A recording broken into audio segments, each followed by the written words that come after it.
नमस्कार, आदाब, सत श्री अकाल, वेलकम, सुस्वागतम, हार्दिक अभिनंदन है हमारे यूट्यूब चैनल पर।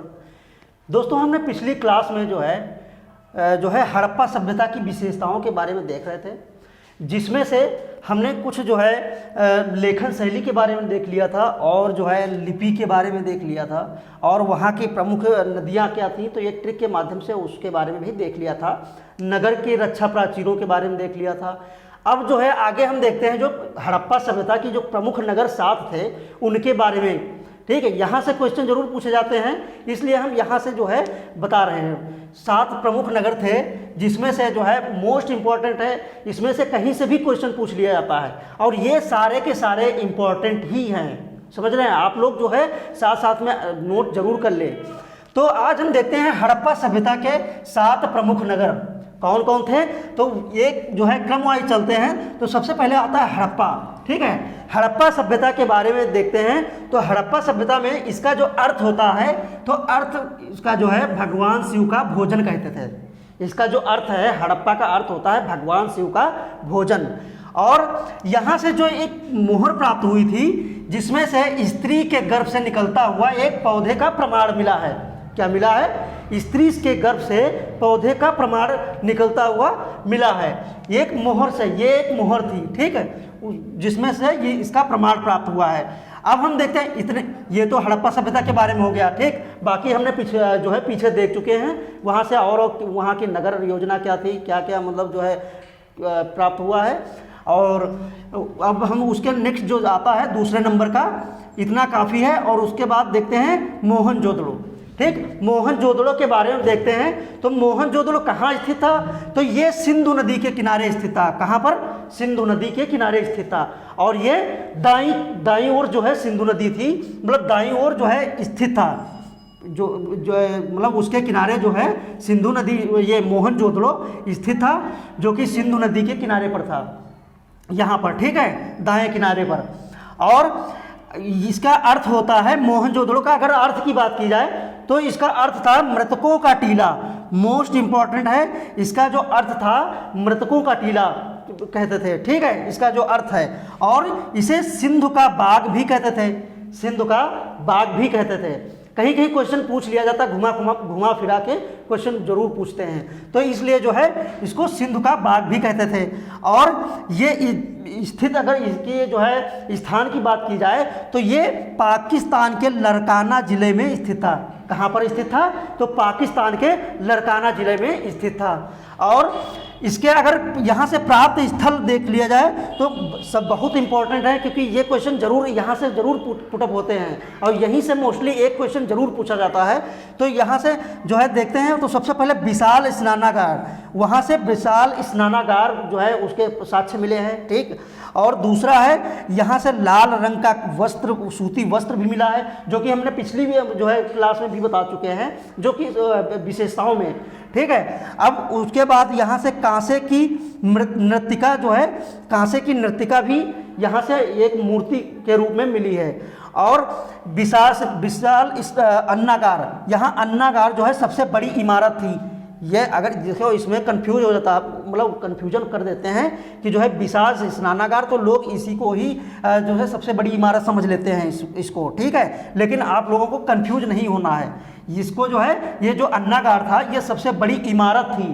ठीक है, तो इस पर इम्पोर्टेंट लगा लीजिए, ये जरूर क्वेश्चन पूछा जाता है। ठीक है, और यहाँ से कुबड़ वाला एक कुबड़ वाला जो बैल की, उसके भी साक्ष्य मिले हैं। और साथ में स्वास्तिक चिन्ह, स्वास्तिक चिन्ह तो जानते ही हैं, स्वास्तिक चिन्ह का भी प्रमाण मिला है यहीं से। समझ रहे हो? क्योंकि ये लोग पशुपति की पूजा करते थे, भगवान शिव की पूजा करते थे। ठीक है, तो यहाँ पशुपति की के आसपास जो जानवर बैठे थे, पशुपतिनाथ के आसपास जानवरों का क्रम भी देख लेते हैं। तो क्रम क्या था देख लेते हैं। ठीक है, तो ये BRET, ये एक ट्रिक के माध्यम से देखते हैं कौन कौन से जानवर थे। ये ट्रिक है आपकी। ठीक, अब ये जानवर कौन कौन थे? तो ये एक बफेलो था, ठीक, और रेनो भी था, और उसके बाद एलिफेंट और टाइगर।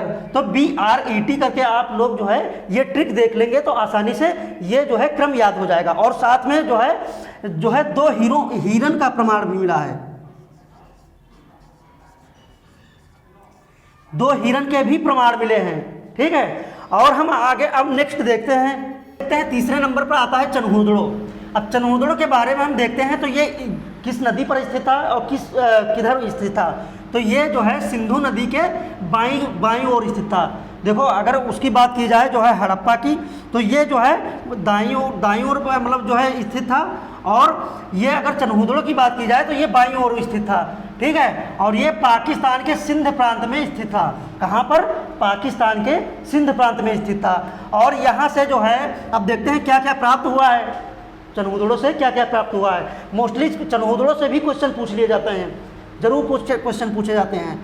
तो यहाँ पर जो है मनके बनाने का कारखाना मिला है, ठीक है। मनके मतलब वही मनके तो जानते ही आप लोग, जो है मोती जो होते हैं उसका कारखाना मिला है, ठीक।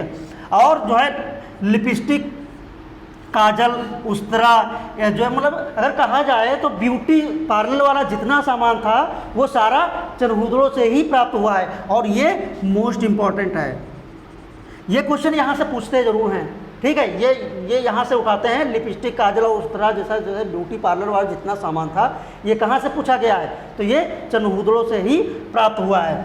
और जो है ईंट पर बिल्ली, हाँ ये क्वेश्चन जरूर पूछा जाता है, ईंट पर बिल्ली के पीछा करते हुए एक कुत्ते के पंजे के निशान मिले हैं। क्या मिले हैं? ईंट पर बिल्ली का पीछा करते हुए कुत्ते के पंजे का निशान प्राप्त हुआ है, यहीं से चनहूदड़ो से, ठीक है। और मिट्टी जैसी पाइप नुमा जो है नाली, जो नाली लोग बनाते थे चनहूदड़ो में, ठीक है। तो ये मिट्टी जैसी वो पाइप नुमा अभी भी देखते होंगे कि गांव में जब जाओ तो जो है मिट्टी की वो नाली नुमा जो है पाइप बना देते थे जहाँ से पानी निकलता था, ठीक है। तो इस प्रकार से जो है साक्ष्य प्राप्त हुए हैं। अब हम देखते हैं फिर आता है लोथल।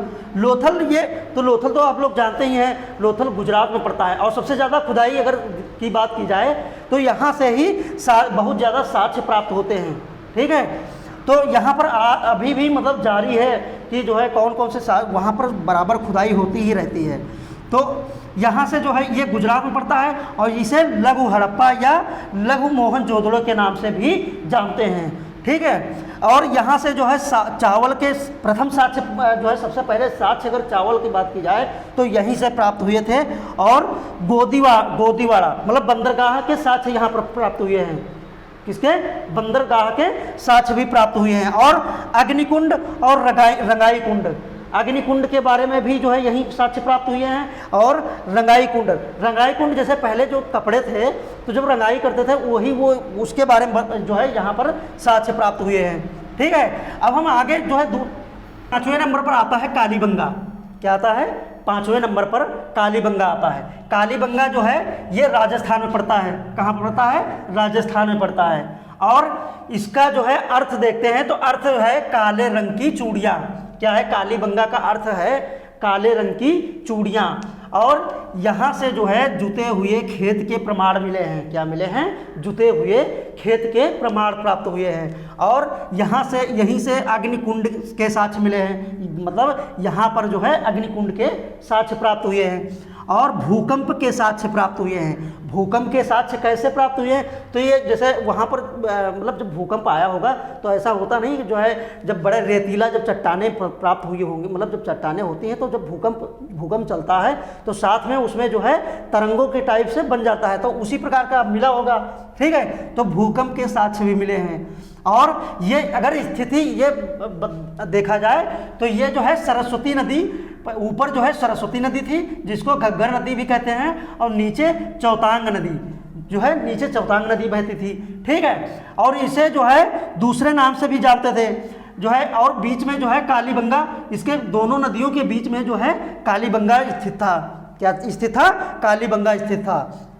और उसके बाद देखते हैं बनवाली नदी, मतलब सॉरी बनवाली जो है या बनावली या बनवाली, ये हरियाणा में स्थित है। कहाँ पर स्थित है?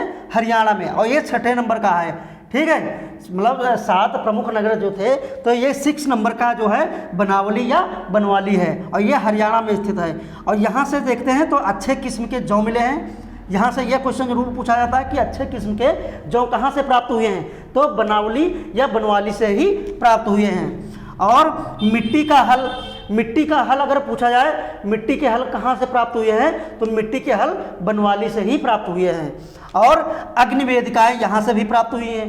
क्या प्राप्त हुए हैं? अग्निवेदिकाएं। इसका मतलब जो है वो धार्मिक में विश्वास रखते थे और मतलब जो है पूजा प्रतिष्ठा करते थे, तो अग्निवेदिकाएं भी प्राप्त हुई हैं। और फिर 7वें नंबर का है धौलावीरा। धौलावीरा मोस्ट इंपॉर्टेंट है, यहाँ ये गुजरात में पड़ता है। कहाँ पड़ता है? गुजरात में पड़ता है। और इसका अर्थ की बात की जाए तो इसका अर्थ होता है सफ़ेद कुआं। क्या है अर्थ? सफ़ेद कुआं। और यहाँ से ही स्टेडियम के साक्ष्य मिले हैं। इसका मतलब जो है वो लोग जो है खेलते भी थे, मतलब जो है क्रिकेट वगैरह जो भी खेलते हों तो खेलते भी थे, इसलिए स्टेडियम के साक्ष्य भी प्राप्त हुए हैं। और नेवले की मूर्ति भी प्राप्त हुई है। यहाँ से एक नेवले की मूर्ति प्राप्त हुई जो कि पत्थर की मूर्ति थी। किसकी मूर्ति? पत्थर की मूर्ति थी। और विशाल जलाशय का भी प्रमाण प्राप्त हुआ है। क्या प्राप्त हुआ है? विशाल जलाशय का भी प्रमाण प्राप्त हुआ है। और हड़प्पा सभ्यता का सबसे बड़ा जो है, अगर इसका लेख यहाँ से देखा जाए तो सबसे बड़ा लेख यहीं से प्राप्त हुआ है। इसका मतलब जो है कि हड़प्पा सभ्यता के बारे में जो लेख थे तो यहीं से ही प्राप्त हुआ है। कहाँ से? धौलावीरा, गुजरात से। ठीक है। अब क्या है हड़प्पा सभ्यता का पतन का कारण। ठीक है, हड़प्पा सभ्यता कैसे पतन का कारण था, तो ये जो है बहुत विद्वानों का मत है कि जो है ये बाढ़ के कारण ही हड़प्पा सभ्यता का पतन हो गया था, क्योंकि बहुत भयंकर बाढ़ आई थी, उसके कारण ही जो है हड़प्पा सभ्यता का अंत हो गया था। अब हम देखते हैं हड़प्पा सभ्यता की समकालीन संस्कृतियाँ जो थी। ठीक है, समकालीन संस्कृतियाँ जो थी तो थोड़ा बहुत यहाँ से विषय बहुत ज़्यादा क्वेश्चन नहीं पूछा जाता है। हमने हड़प्पा सभ्यता के बारे में सबसे ज़्यादा बताया है। और यहाँ की जो मेसोपोटामिया की सभ्यता है तो यहाँ से क्वेश्चन बहुत जैसे कम पूछे जाते हैं। मेसोपोटामिया की सभ्यता है और इधर चीन की सभ्यता है और मिस्र की सभ्यता है, तो ज़्यादा क्वेश्चन नहीं पूछे जाते हैं, इसलिए थोड़ा थोड़ा जान लेते हैं कि कहाँ कहाँ पर ये स्थित था। तो नदी की बात की जाए, नदी के बारे में अगर पूछ लें, जैसे नदी के बारे में पूछ लिया जाता है तो जो है दजला फरात नदी के किनारे जो है इसका जो है पनपी थी। और कहाँ पर? तो इराक में। कहाँ पर? इराक में। एक बार फिर से देख लेते हैं, मेसोपोटामिया की जो सभ्यता थी ये दजला फरात नदी के किनारे ईरान में पनपी थी। कहाँ पनपी? तो ईरान में पनपी थी। और अगर लेखक कला की बात की जाए, लेखन कला की, तो उचित प्रणाली में ही विकसित थी लेखन कला। ठीक है। और अब देखते हैं चीन की, बस इतना बहुत ज़्यादा नहीं पढ़ने की ज़रूरत है क्योंकि यहाँ से क्वेश्चन बहुत ज़्यादा नहीं पूछा जाता है। ठीक है, जितना क्वेश्चन जहाँ से पूछा जाता था हमने बताया है। और चीन की सभ्यता ये ह्वांगहो नदी के किनारे पनपी थी। जो चीन की सभ्यता थी इसके जो है तो ये ह्वांगहो नदी जो कि चीन की सबसे बड़ी नदी है वहाँ पर पनपी थी। और मिस्र की सभ्यता की बात की जाए तो ये नील नदी के किनारे जो है पनपी थी। तो ये मोस्टली यही क्वेश्चन पूछे जाते हैं, तो इसके बारे में हमने बता दिया है। और अब यहाँ तक जो है हमने सबसे पहले जो है प्राक ऐतिहासिक काल के बारे में देख लिया था, उसके बाद में आद्य ऐतिहासिक काल के बारे में बढ़िया डिटेल से हमने देख लिया है। अब जो है ये सब उनके सबके बारे में अच्छे से देख लिया था। अब जो है हम नेक्स्ट जो क्लास आएगी ऐतिहासिक काल के बारे में देखेंगे। ठीक है, ऐतिहासिक काल के बारे में डिटेल से पढ़ेंगे और वहाँ पर ऋग्वैदिक काल के बारे में बहुत अच्छे तरीके से पढ़ेंगे। तो आप लोग जो है साथ साथ में नोट अवश्य करते रहिए और इसको शेयर जरूर कर दें ताकि जो है आने वाली वीडियो आप लोगों को जो है प्राप्त हो सके।